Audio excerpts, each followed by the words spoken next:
Hemos invitado a dos médicos para que nos digan qué cambios se puede presumir que habrán si gana uno u otro de los candidatos que han llegado a la segunda vuelta.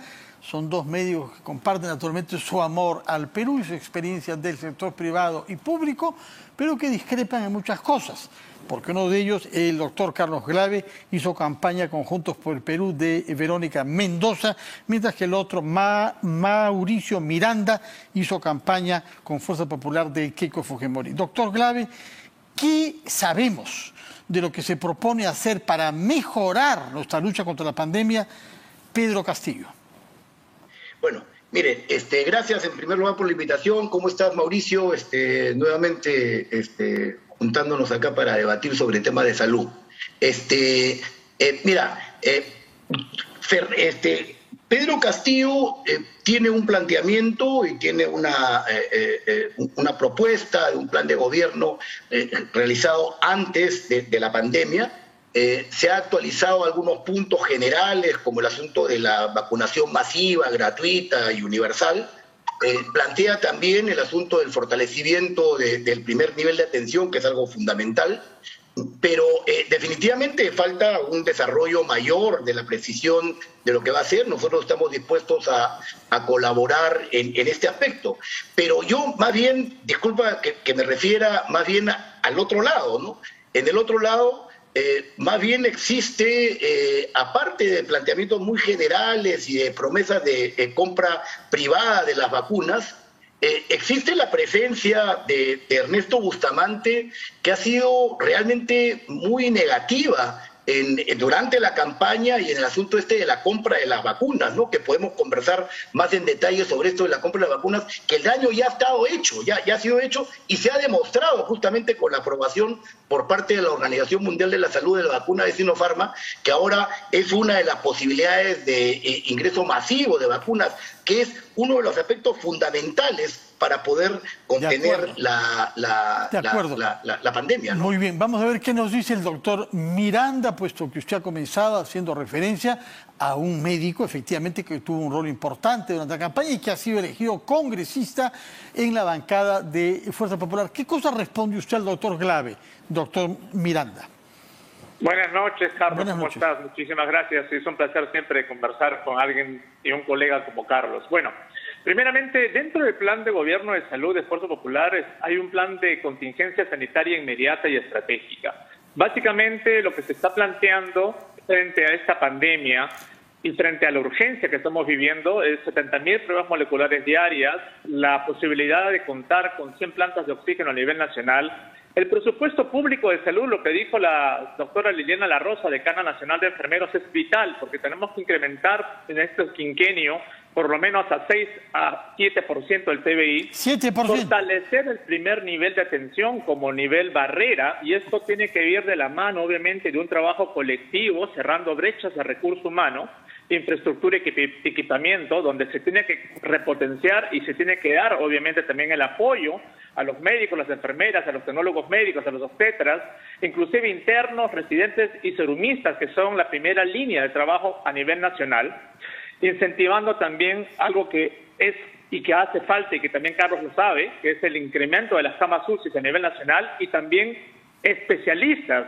de cuidados intensivos que no tenemos y que obviamente demográficamente hablando ha causado pues un déficit tremendo dentro de la salud comunitaria, que hoy en día se puede también resumir en esta falla que han tenido los últimos gobiernos, por decirlo, los últimos 15 a 20 años, de no haber tenido una atención comunitaria preventiva y una política de salud pública en comunidad sanitaria preventiva de salud, fortaleciendo obviamente todas estas entidades que hemos mencionado y que lamentablemente pues a través de esta pandemia se ha visto traducida, se ha visto prácticamente como una radiografía, dando una pésima calidad de oportunidad de atención tanto frente a los recursos que necesita el profesional de la salud, sean médicos, enfermeras, tecnólogos, como lo menciono, y también la capacidad de gestión para la asistencia de los pacientes. Por eso que hemos tenido una altísima tasa de comorbilidad y una fase de transmisibilidad muy amplia, ¿no? Hemos comprendido. Doctor Glave, ¿qué contesta usted a estos lineamientos que nos ha formulado el doctor Miranda? Reforzar el primer nivel de atención, aumentar el presupuesto hasta el 7% del PBI, eso es casi duplicarlo, si mis cálculos son buenos. Nos ha hablado también de plantas de oxígeno y de vacunación masiva. ¿Qué replica usted como reproches o como carencias de lo que le ha contestado su colega y adversario, si cabe decir? Bueno, el problema es que todos estamos de acuerdo en que el sistema de salud es precario, que tenemos que aumentar el presupuesto. Hay una definición incluso de que la única forma de poder desarrollar una atención de calidad universal es con mínimo el 6% del Producto Bruto Interno, pero para eso tenemos que avanzar en una reforma tributaria, tenemos que avanzar en una reforma del Estado, en una reforma, en una mayor presión tributaria y reformar en general nuestro Estado. Incluso el tema es que hay que discutir sobre el asunto de que si la salud está siendo atendida como un derecho o no está siendo atendida como un derecho, cómo hacemos todo este proceso de reforma que nosotros estamos planteando como un sistema nacional de salud pagado por impuestos. Pero ese es un tema estructural que tenemos que tirarlo para adelante. En lo inmediato hay un tema que el Estado y la Constitución que defiende Fuerza Popular es una Constitución en la que ya Kotler lo dijo hace muchos años, ¿no? Es un Estado que no es un Estado regulador, que no es un Estado que haga la redistribución y que va a generar lo que está generando la protesta de la población, la protesta de la gente. En lo inmediato, por ejemplo, tenemos que aplicar la Ley General de Salud, eso ya lo planteó Verónica Mendoza. Tenemos que también cortar con las posibilidades. ¿Me están escuchando, no? Absolutamente, doctor Glave, adelante, adelante. Ya, nosotros tenemos que contar, por ejemplo, con la regulación para la aplicación de oxígeno. Una ley que recién se ha dado a los 11 meses, en enero de la pandemia, en donde el Estado tiene la capacidad de regular y de garantizar la administración del oxígeno. Este ministro fue el que hizo una norma técnica hace muchos años, en un primer ejercicio del ministerio que tuvo durante el gobierno de Alan García, que permitió el monopolio del oxígeno. Entonces, los aspectos de la atención a la gente, los aspectos de la regulación del Estado, los aspectos de la atención como derecho de parte de la salud, es lo que tenemos que avanzar en reformar. Y en lo inmediato, tenemos que enfrentar la pandemia. Pruebas moleculares se están haciendo, para contestarle además lo que ha dicho Mauricio. Se están haciendo en cantidad, pero hay que hacer la política del aislamiento, para lo cual lo que tenemos que hacer es un apoyo social también con bonos que no se hacen, apoyo a las ollas comunes y poder permitir justamente la contención de la diseminación del virus y además avanzar en la compra de todas las vacunas. Hemos comprendido, doctor Glave, que usted pone en un contexto institucional general el tema de la salud, pero no nos ha hablado sobre el monto del presupuesto al que ha hecho referencia el doctor Miranda. Él ha hablado de 7% del PBI debe ser invertido en el sistema de salud. ¿Qué planteaba usted durante la campaña como presupuesto para el sector? Durante la campaña nosotros hemos planteado lo que es además un concepto general. Nosotros tenemos que tener mínimo el 6% del Producto Bruto Interno. Es un concepto general. Y para eso tenemos que cambiar justamente todo el sistema de cómo conseguimos el Producto Bruto Interno para poder tener ese 6%. Y para lo cual tenemos que cambiar en general nuestro modelo económico y por lo menos plantear en lo inmediato la reforma tributaria, que es uno de los planteamientos del Nuevo Perú, ¿no? Doctor Miranda, ¿quiere usted replicar, por favor? Bueno, mira, gran parte de lo que está mencionando Carlos, y hay coincidencias dentro de la plataforma estructural, política de gestión, quien le habla es también el sector en salud pública, es importante considerar lo siguiente: frente a una pandemia y una situación tan crítica como que la estamos pasando, se tiene que fortalecer el sistema de salud. Entonces se tiene que también lograr una red interconectada de centros de atención primaria, que es lo primero que se tiene que ver frente a esta pandemia que va a durar todo este año y quizás inclusive los primeros meses del próximo año.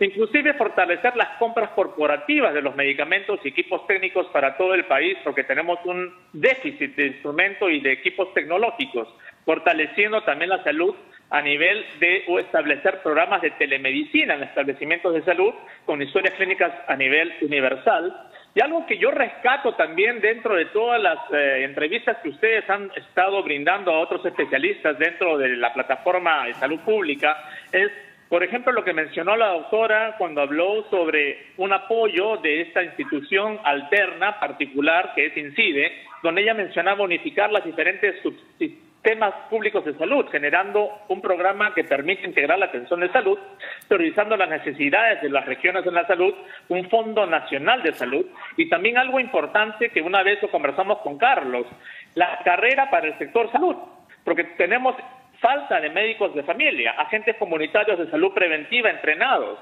tener la posibilidad de crear conciencia, responsabilidad social y cultura de salud para obviamente poder lograr también un autocuidado. De acuerdo. Ahora, antes de que nos vence el tiempo, yo quisiera formular una misma pregunta a los dos, de la que espero respuestas concisas. ¿Por qué razón concreta el Perú es uno de los países del mundo con peores resultados en términos de mortalidad vinculadas al coronavirus? Señor Grave. En primer lugar, es porque nuestro sistema de salud es un sistema de salud que no está al alcance de la gente, porque además la atención primaria no es estos primeros niveles de atención además precarizados y con falta de recursos y completamente abandonados, sino que es una forma de atención que nosotros tenemos que establecer y tenemos que reformar definitivamente, valga la redundancia, en el sentido de estar cerca a la gente. Además, no tenemos comunicación en salud. Existen muchos problemas. La gente no tiene a quién recurrir. Recurre a la automedicación o recurre a la atención privada particular que está alrededor de las personas y al que tenerla cerca a su domicilio y en donde tenemos alguna dificultad. Por ejemplo, con la automedicación y con la resistencia antimicrobiana, que ya lo planteó la Organización Mundial de la Salud y que nuestro país está muy exacerbado. Esto aumenta definitivamente incluso la mortalidad por la misma causa del coronavirus y por otras enfermedades. Entonces, tenemos que reformar nuestro sistema de salud basándonos en la atención primaria de salud. Esta es una de las principales causas, además, obviamente, por la falta de regulación del Estado, por las pensiones, por la informalidad y por la incapacidad de las personas de poder hacer la política del aislamiento. No se trata de que la gente no quiera, mucha gente generalmente no. Sí. Necesaria para la contención de la pandemia, ¿no? Muchas gracias, doctor Grave. La misma pregunta, doctor Miranda. ¿Cuál es la causa concreta por la que hemos tenido resultados entre los peores del mundo en materia de mortalidad por proporción de habitantes? Bueno, punto número uno, no tenemos una forma directa, clara de georreferenciar las patologías de más altas tasas de comorbilidad en el país. Segundo, es cierto, no tenemos una gestión de salud pública organizada y guiada en lo que vendría a ser medicina basada en la evidencia y medicina preventiva. Tercero, no hubo realmente una ayuda estadística de cercos epidemiológicos inteligentes focalizados. No se fue a buscar al virus, no se fue a buscar a la gente que estaba sintomática, a las cuales se les tuvo que haber hecho pruebas moleculares, el hisopado, y no así las pruebas rápidas que dieron falsos positivos y en algunos casos negativos, causando obviamente también falsas estrategias de manejo clínico y subclínico en la primera ola de la enfermedad. Si se hubiera ido a buscar y se hubiera georreferenciado los lugares donde había más altas tasas de comorbilidad, gente de tercera edad, gente con hipertensión, con diabetes, niños con algún problema respiratorio, se hubiera podido manejar de manera mucho más estratégica y estadística, acompañada obviamente también de médicos epidemiólogos, infectólogos, para poder haber logrado suscribir esas regiones donde hubiera habido un ingreso de una fase de infección y no haberlo llegado a la fase de alta tasa de transmisibilidad, lo que conllevó a estas lamentables muertes que hemos tenido. Si tú comparas eso, déjame terminar este concepto, con Finlandia, con Nueva Zelanda y con Australia, son los países que tienen menos tasas de comorbilidad por el coronavirus y fue la política que ellos utilizaron. De acuerdo, muchísimas gracias, doctores, por esta respuesta.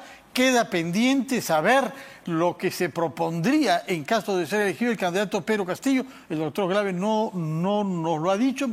presumo, porque no he tomado todavía contacto con ellos como pensamos que había hecho de acuerdo a lo que nos dijo hace unas semanas. Muchas gracias por su presencia en RPP a ambos. Hacemos una pausa y vamos a hablar sobre política con un politólogo, Martín Tanaka.